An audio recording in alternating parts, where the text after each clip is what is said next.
They're white farmers, and they're fleeing South Africa, and it's a very sad thing to see. We're doing a big deal with India. We're doing a big deal with Pakistan, and they said, "What are you guys doing?" Somebody had to be the last one to shoot, but the shooting was getting worse and worse, bigger and bigger, deeper and deeper into the countries, and we spoke to them, and I hate to say we got it settled, and then 2 days later, something happens and they say it's Trump's fault. But Pakistan has got some excellent people and some really great leader. And India is my friend, Modi. And he's a mutual friend. Yeah, he's a great guy. And I called them both, and we just did something good. We're trying to settle Russia, Ukraine. We spoke with President Putin for 2.5 hours. The day before yesterday, I think we made a lot of progress, but that's a bloodbath. 5,000 people are being killed a week, 5,000 soldiers a week, not including people in cities and towns that are also being killed. So we're trying to help.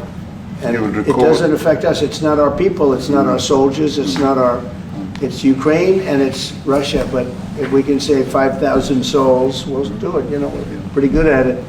But that's a bad situation. That is a really bad situation. Well, you'll recall when President Zelenskyy was coming to South Africa, that's when I spoke to you. That's right. We both agreed that we need to push the peace message so that there can really be peace.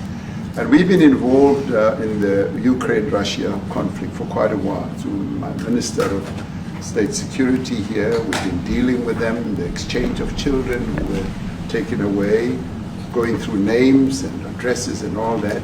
So we've been invested in that whole process as well. And the moves that you're making are fully supported by us because we would like to see the end of that war. That's true. I called Zelenskyy and they said, he's in South Africa. I said, what the hell is he doing in South Africa? He was talking to us. We got this one. That's a strange one.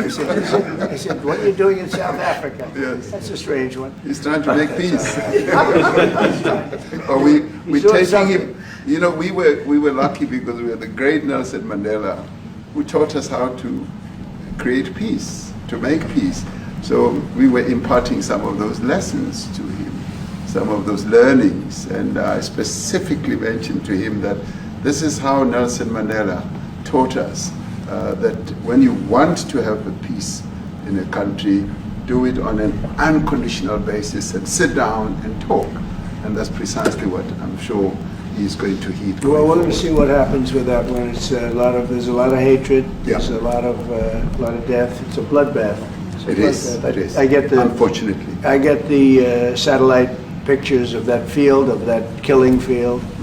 You never saw anything like it in your life. It's horrible. It's a horrible thing that goes on, but I think we've made big progress. I think we made a lot of progress, but that's a bloodbath. 5,000 people are being killed a week. 5,000 soldiers. On the ICJ case, are you expecting South Africa to drop that? Is that what you're trying to do? On which case? The ICJ the International case Criminal Justice.